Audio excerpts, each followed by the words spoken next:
Class 10th NCERT science में chapter number 11 है मानव नेत्र तथा रंग बिरंगा संसार। तो इस चैप्टर का हम लोग अभ्यास के जितने भी प्रश्न हैं सभी को हल करेंगे। पहला देखिए क्या है, मानव नेत्र अभिनेत्र लेंस की फोकस दूरी को समायोजित यानी फोकस दूरी को व्यवस्थित करके विभिन्न दूरियों पर रखी वस्तुओं को फोकसित कर सकता है। तो ऐसा ही हो पाने के कारण, किसके कारण, चार विकल्प दिए गए हैं। तो इसका सही आंसर जो होगा, फोकस को संयोजित करना यानी व्यवस्थित करना नेत्र द्वारा, वो कहलाता है नेत्र की समंजन क्षमता। नेत्र की क्या कहलाता है, समंजन क्षमता कहलाता है, जिसके द्वारा नेत्र अपने लेंस को सिलेरियो पेशियों के द्वारा क्या करता है, व्यवस्थित करता है, समायोजित करता है वस्तुओं को देखने के लिए। तो ऑप्शन नंबर बी आपका सही आंसर हो जाएगा। ऑप्शन नंबर बी आपका सही होगा। इसके बाद देखिए दूसरा क्या, दूसरा प्रश्न है हमारा, मानव नेत्र जिस भाग पर किसी वस्तु का प्रतिबिंब बनाते हैं वह है, तो कौन सा होगा, तो आपका राइट आंसर हो जाएगा ऑप्शन नंबर डी यानी दृष्टिपटल, और इसे रेटिना भी कहा जाता है। मानव नेत्र एक लेंस कैमरे की भांति कार्य करता है। यहाँ पे देखिए आँख के ठीक पीछे वाले भाग ये दृष्टिपटल यानी रेटिना है, और यहाँ पे जिसे रेटिना या दृष्टिपटल कहते हैं पर प्रतिबिंब बनते हैं। किसी भी वस्तु का प्रतिबिंब कहाँ बनता है, रेटिना या दृष्टिपटल। इसके बाद तीसरा प्रश्न देखिए क्या है, सामान्य दृष्टि के वयस्क के लिए सुस्पष्ट दर्शन के यानी अच्छे तरीके से देखने के लिए अल्पतम यानी दूरी होती है, यानी सबसे न्यूनतम दूरी होती है। क्या होती है, स्पष्ट दर्शन की न्यूनतम दूरी। तो यहाँ पे देखिए स्पष्ट दर्शन के लिए सामान्य व्यक्ति के लिए जो दूरी होती है 25 सेंटीमीटर, इसके अंदर व्यक्ति आसानी से देख सकता है। दूरतम बिंदु के लिए दूर की वस्तुओं को देखने के लिए सुस्पष्ट उसकी कोई सीमा रेखा नहीं है, और इसे दूर बिंदु यानी फार पॉइंट भी कहा जाता है। ठीक है, तो आपका सही आंसर क्या होगा, 25 सेंटीमीटर। ठीक है, ऑप्शन नंबर सी। इसके बाद देखिए चौथा क्या है, अभिनेत्र लेंस की फोकस दूरी में परिवर्तन किया जाता है, तो किसके द्वारा किया जाता है, तो हमने अभी देखा वो कहलाती है पक्षमापी। ठीक है, और ये प्रक्रिया कहलाती है नेत्र की समंजन। तो यहाँ पे देखिए, ये देखिए नेत्र किसके बीच है, तो ये यहाँ पे पेशियाँ और यहाँ पे पेशियाँ, ये पीले वाले, इसे पक्षमापी पेशियाँ कहा जाता है, जो नेत्र को मोटा या पतला करके इसके फोकस को क्या करती है, समायोजित करती है, जो नेत्र की समंजन क्षमता कहलाती है। ठीक है, तो आपका आंसर यही हो जाएगा, यानी ऑप्शन नंबर सी। देखिए आगे बढ़ते हुए प्रश्न क्रमांक 5वां क्या है, किसी व्यक्ति को अपनी दूर की दृष्टि को संशोधित करने के लिए यानी इसको ठीक करने के लिए, दूर करने के लिए -5.5 डायोप्टर क्षमता के लेंस की आवश्यकता है। किसको, उस, ठीक है, यानी दूर दृष्टि को दूर करने के लिए, सुधार करने के लिए, अपने निकट दृष्टि को संशोधित करने के लिए, दूर करने के लिए उसे +1.5 डायोप्टर क्षमता के लेंस की आवश्यकता है। संशोधित करने के लिए आवश्यक लेंस की फोकस दूरी ज्ञात कीजिए।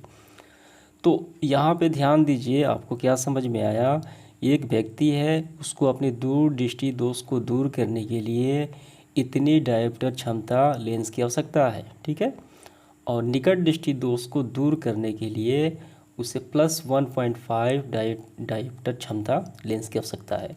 तो इन दोनों लेंसों की हमें क्या ज्ञात करना है, फोकस दूरी ज्ञात करना है।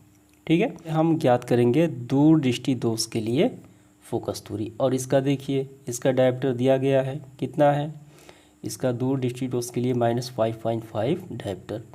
तो आइए पहले इसको हल करते हैं और इसके बाद निकट दृष्टि दोष के लिए हल करेंगे। तो काफ़ी ध्यान से आपको समझना है, दूर दृष्टि दोष के लिए पहला लेंस की क्षमता देखिए कितनी है, P = -5.5 डायोप्टर है। ठीक है, तो हमें क्या ज्ञात करना है, फोकस दूरी ज्ञात करना है। तो फार्मूला क्या होता है, F = 1/P। ठीक है, पावर, ठीक है, 1/P। तो 1P का मान कितना है, -5.5। ठीक है, और ये पॉइंट हटा तो ऊपर क्या होगा, 1 शून्य होगा, यानी 10 हो जाएगा। ठीक है, तो ये देखिए कितने बार में कैंसिल हुआ, ये हुआ 2×5 = 10 और ये 11×5 = 55, 2/11। लेकिन यहाँ पे देखिए साथ में माइनस भी है, तो यहाँ पर हम माइनस लगाएंगे, तो -2/11 मीटर। ठीक है, तो ये मीटर में है, -2/11 मीटर, तो हम इसको सेंटीमीटर में बदलेंगे तो 100 से गुणा होगा, तो 100 दूनी 200, 200/11, लेकिन माइनस साथ में है तो भाग देंगे तो आएगा -18.2 सेंटीमीटर।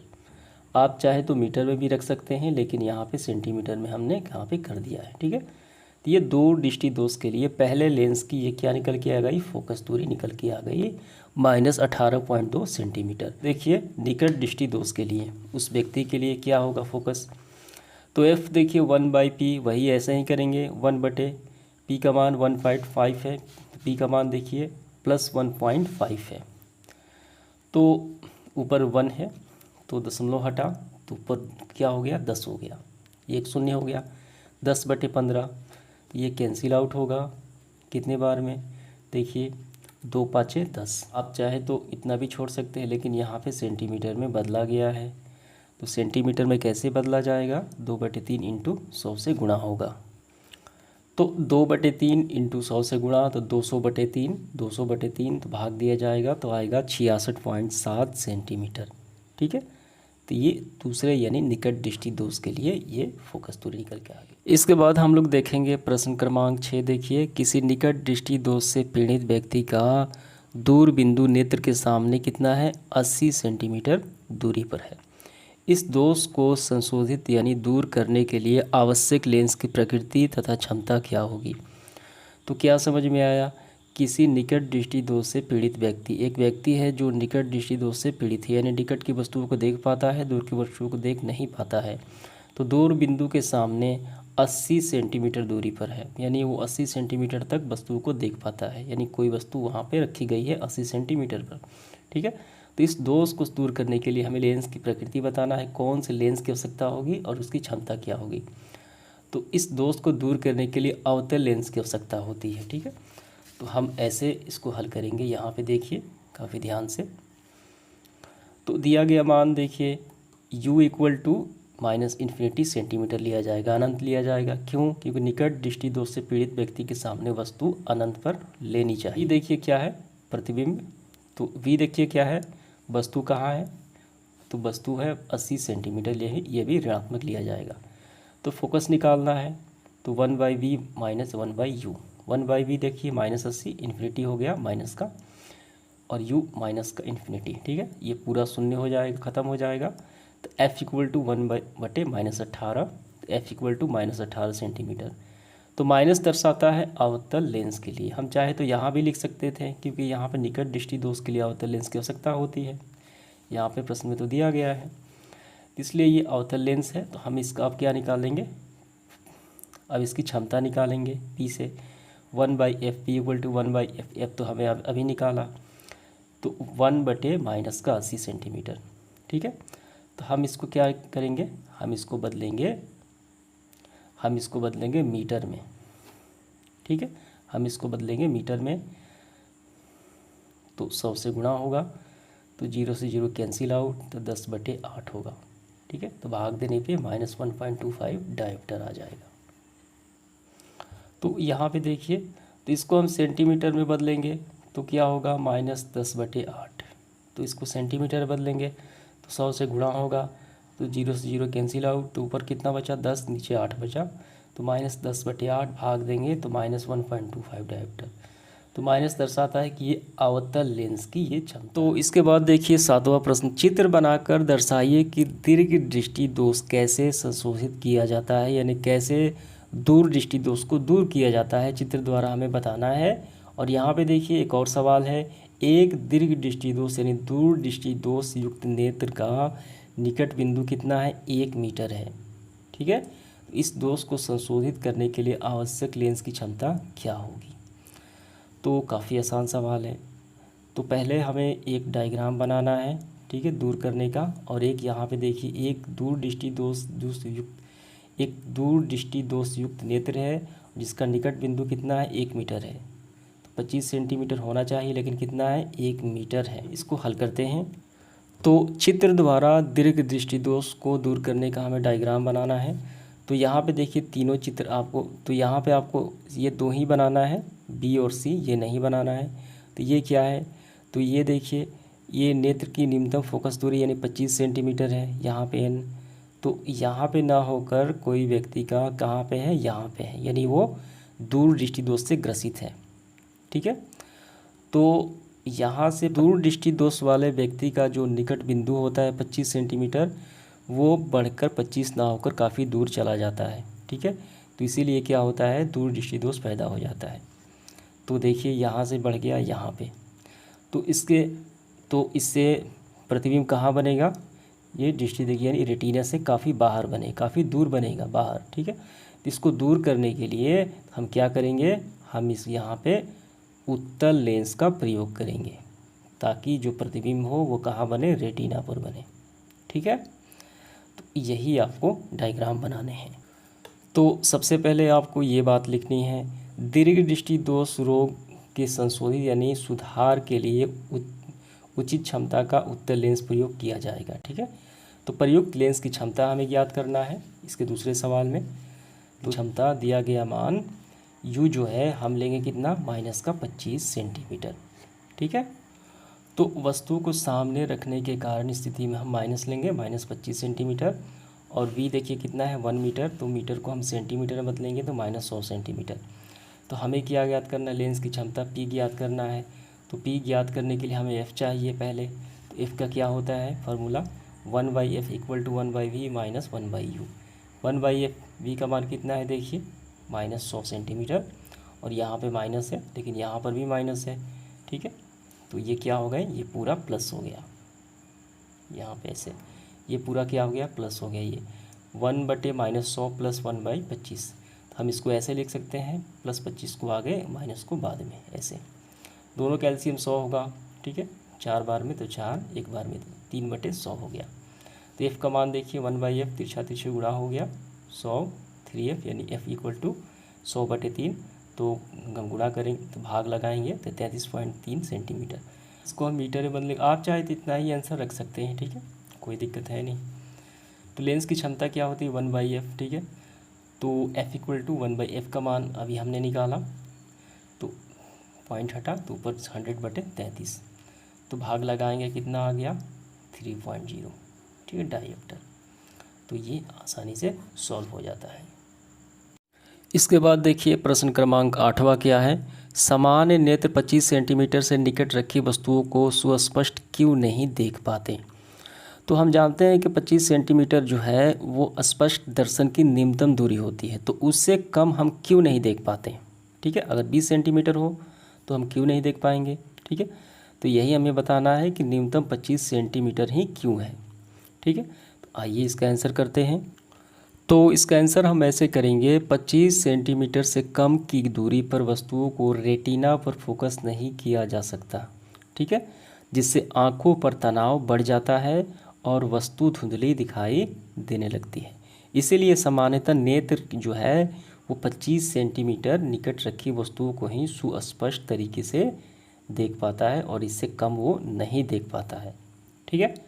तो चलिए, तो यही आपका उत्तर हो गया। इसके बाद देखिए प्रश्न क्रमांक 9 क्या है, जब हम नेत्र से किसी वस्तु को दूरी को बढ़ा देते हैं तो नेत्र में प्रतिबिंब दूरी क्या होता है। तो इसका आंसर हम कैसे करेंगे, देखिए नेत्र की जो न्यूनतम स्पष्ट दर्शन की न्यूनतम दूरी है वो कितनी होती है, वो 25 सेंटीमीटर होती है, और अनंत का कोई नहीं होती, अनंत हम उस दूरदर्शी होती है तो उसको हम उसका लिमिट नहीं होता, ठीक है, लेकिन नज़दीक का कितना होता है 25 सेंटीमीटर। तो इस प्रश्न का मतलब ये है कि जब हम नेत्र से किसी वस्तु को दूरी बढ़ा देते हैं, यानी वो 25 से नीचे नहीं होनी चाहिए, 25 से ऊपर हो चाहे जितने भी दूरी पर हो, लेकिन 25 सेंटीमीटर से नीचे नहीं होनी चाहिए, तो उन सभी का प्रतिबिंब कहाँ बनेगा, वो रेटिना पर ही बनेगा, ठीक है। तो स्थान परिवर्तित नहीं होगा। तो आपको आंसर यही लिखना है, जब हम नेत्र से किसी वस्तु की दूरी को बढ़ा देते हैं, ठीक है। तो नेत्र यहाँ पर देखिए कहीं भी 25 से नीचे की बात नहीं की गई है, दूरी बढ़ाने की बात की गई, तो बढ़ा देते हैं तो नेत्र के समंजन गुण के कारण, ठीक है, नेत्र उसको क्या करेगी, समंजन क्षमता के अनुसार वो उसको फोकस कर लेगी, तो उसका प्रतिबिंब जो है कारण रेटिना पर ही वस्तुओं का बिंब भिन्न भिन्न स्थानों पर बनते हैं, इसलिए प्रतिबिंब दूरी समान रहेगी, प्रतिबिंब दूरी वहीं रहेगी, समान रहेगी, लेकिन जो प्रतिबिंब है वो भिन्न भिन्न स्थानों पर बनेगा, लेकिन प्रतिबिंब दूरी समान रहेगी। तो यही इसका आंसर हो गया। इसके बाद देखिए प्रश्न क्रमांक 10 क्या है, तारे क्यों टिमटिमाते हैं, इसका कारण हमें बताना है। तो इसका आंसर हम यहाँ से करेंगे, तारों के प्रकाश के वायुमंडलीय अपवर्तन के कारण ही तारे टिमटिमाते प्रतीत होते हैं। तो आपको क्या समझ में आया कि तारे जो हैं वायुमंडलीय अपवर्तन, देखिए जो वायुमंडल होता है, तारे जो हैं वो हमारी आँखों से यानी पृथ्वी से काफ़ी दूरी पर होते हैं, ठीक है। तो जब वो दूरी पर होते हैं तो बीच में क्या होता है, बीच में क्या होता है, हवा होता है। तो हवा जो है वो संघन और विरल, यानी गर्म हवाएं भी होती है, ठंडी हवाएं भी होती हैं। तो संघन और विरल माध्यम का ये कार्य करती हैं, ठीक है। तो इसीलिए क्या होता है, वो अविलंब से दूर हटती है, अविलंब की ओर मुड़ती हैं। तो हमारी आँखों तक जब वो उस प्रकाश पहुँचेगा तो कहीं देखिए ऐसे अविलंब से दूर भागेगी, अविलंब की ओर आएगी, दूर ऐसे ऐसे आएंगी, ठीक है, इस तरीके से आएंगी। तो हमें लगता है कि क्या तारा टिमटिमाता है, ठीक है। तो ज़्यादा दूरी पर होने के कारण ये वायुमंडलीय अपवर्तन होता है, तो इसी कारण तारे टिमटिमाते हुए प्रतीत होते हैं। आपको आंसर पूरा ऐसे लिखना है। पृथ्वी के वायुमंडल में प्रवेश करने के पश्चात पृथ्वी के पृष्ठ पर पहुँचने तक का प्रकाश निरंतर अपरिवर्तित होता है। एक मतलब वो हमेशा क्या होता है, बदलता रहता है प्रकाश। वायुमंडलीय अपवर्तन उसी माध्यम में है जिसका क्रमिक परिवर्तिक अपवर्तनांक हो। क्योंकि वायुमंडल के तारे के प्रकाश को अविलंब की ओर झुका देते हैं, ठीक है, संघन और विरल। अतः तारे की आभासी स्थिति उसकी वास्तविक स्थिति से कुछ भिन्न प्रतीत होती है, तो वायुमंडलीय अपवर्तन के कारण। तो यही आपको यहाँ से यहाँ तक इसका आंसर हो गया। 11 नंबर देखिए क्या है, व्याख्या कीजिए कि ग्रह क्यों नहीं टिमटिमाते। तो इसका उत्तर हम यहाँ से करेंगे। देखिए ग्रह क्यों नहीं टिमटिमाते, तो हम यहाँ से करेंगे। ग्रह तारों की अपेक्षा पृथ्वी के बहुत पास है और इसीलिए उसे विस्तृत स्रोत की भांति माना जाता है। यानी तारे में क्या होता है, तारे में एक किरण आता है, ठीक, एक किरण पुंज आता है, लेकिन तारे में एक किरण आता है तो ग्रहों में क्या है, प्रकाश ज़्यादा मात्रा में आता है, कई किरणों के समूह के तौर पर हमारी आँखों से टकराता है और उनमें से एक या दो विचलित भी हो गई तो हमें मालूम नहीं चलेगा कि वो काफ़ी नज़दीक भी है। यदि हम ग्रह को बिंदु साइज के अनेक प्रकाश स्रोतों में संग्रह मान लें, ठीक है, देखिए यहाँ पे अगर कोई ग्रह है तो बहुत सारे प्रकाश के ऐसे स्रोत आएंगे, इनमें से कोई विचलित भी हो जाए, ठीक है, ऐसे तो हमें ये मालूम नहीं चलेगा कि वो कई हैं, ठीक है। स्रोतों के संग्रह मान ले तो सभी बिंदु साइज के प्रकाश स्रोतों से हमारे नेत्रों में प्रवेश करने वाले प्रकाश की मात्रा में कुल परिवर्तन का औसत मान शून्य होगा, यानी हमें मालूम नहीं चलेगा। इसी कारण टिमटिमाने का प्रभाव निष्प्रभावित हो जाएगा। तो ये बातें आपको समझ में आ गई, ठीक है, काफ़ी नज़दीक हैं और ये किरणों के एक समूह के तौर पे आते हैं इनके प्रकाश, और तारों में सिर्फ एक आता है, इसीलिए काफ़ी दूर है। तो यही इसका आंसर हो गया फाइनली। इसके बाद देखिए प्रश्न क्रमांक 12 क्या है, सूर्योदय के समय सूर्य रक्ताभ यानी लाल क्यों प्रतीत होता है, ये बताना है। तो यहाँ पे समझिए हम इसका आंसर यहाँ से करेंगे, ठीक है। क्षितिज के समय यानी डूबते हुए क्रम में, ठीक है, वही तो होता क्या है कि क्षितिज क्रम में जो प्रकाश है उसे ज़्यादा दूरी तय करनी पड़ती है, ठीक है, और ज़्यादा दूरी तय करने से जो जिसका तरंगदैर्घ्य ज़्यादा होगा वही वहाँ पे टिक पाता है। लाल का सबसे ज़्यादा होता है तरंगदैर्घ्य, इसलिए लाल दिखाई पड़ता है। तो हमें ऐसे करना है, ठीक है, ऐसे क्षितिज के समय हमें ऐसे करना है, क्षितिज के समीप स्थिर सूर्य के आने वाले प्रकाश हमारे नेत्रों तक पहुँचने से पहले पृथ्वी के वायुमंडल में वायु की मोटी परतों से होकर गुजरना पड़ता है, ठीक है। तथापि जब सूर्य सीधे ऊपर की ओर होता है यानी दोपहर के समय यहाँ पे, तो सूर्य से आने वाला प्रकाश अपेक्षाकृत कम दूरी चलेगा, काफ़ी नज़दीक है। दोपहर के समय सूर्य श्वेत प्रतीत होता है क्योंकि नीले तथा बैंगनी वर्ण काफ़ी थोड़ा भाग प्रकीर्णन हो जाता है। इनका क्या होता है, इनका प्रकीर्णन ज़्यादा होता है लेकिन तरंगदैर्घ्य कम होता है, ठीक है। तो इससे सूर्योदय या सूर्यास्त के समय सूर्य रक्ताभ प्रतीत होता है। तो ये समझ में आ गया कि क्षितिज के समय सूर्य को ज़्यादा दूरी तय करनी पड़ती है प्रकाश किरणों को, और वहाँ पे वही प्रकाश टिक पाता है जिनका तरंगदैर्घ्य सबसे ज़्यादा होता है, तो लाल का ज़्यादा होता है, इसीलिए हमें वो लाल दिखाई पड़ता है। इसके बाद देखिए प्रश्न क्रमांक 13 क्या है, किसी अंतरिक्ष यात्री को आकाश नीले की अपेक्षा काला क्यों प्रतीत होता है। आइए इसका आंसर करते हैं। तो इसका आंसर होगा काला प्रतीत होने का क्योंकि वहाँ पे वायुमंडल नहीं है, ठीक है। वायुमंडल अभाव के कारण प्रकाश की किरणों का प्रकीर्णन नहीं हो पाता। तो आपको ऐसे आंसर लिखना है ताकि पूरा अच्छे तरीके से एक्सप्लेन हो जाए। जब सूर्य का प्रकाश वायुमंडल से गुजरता है तो वायु के सूक्ष्म कण जो होते हैं। लाल रंग की अपेक्षा नीले रंग यानी छोटी तरंगदैर्घ्य की अधिक प्रबलता से प्रकीर्णन करते हैं। इनका तरंगदैर्घ्य काफ़ी कम होता है, प्रकीर्णन ज़्यादा होता है। ठीक है, तो प्रकीर्णन हुआ नीला रंग प्रकाश हमारे नेत्रों में प्रवेश करता है। यदि पृथ्वी पर वायुमंडल ना हो तो कोई प्रकीर्णन न हो पाता है, तब आकाश काला प्रतीत होता है। यानी जो अंतरिक्ष है तो वहाँ पे वायुमंडल नहीं होता है, इसीलिए काला प्रतीत होता है और प्रकाश का प्रकीर्णन नहीं होता है वहाँ पे। इसीलिए अंतरिक्ष यात्री को आकाश काला प्रतीत होता है। हालांकि सूर्य की किरणें वहाँ पर आती हैं, लेकिन वायुमंडल के अभाव के कारण, वायु नहीं होने के कारण काला प्रतीत होता है। समझ में आ गया आपको? तो समाप्त होता है सेशन। उम्मीद करता हूँ सारे सवाल आपको अच्छे समझ में आ गए होंगे।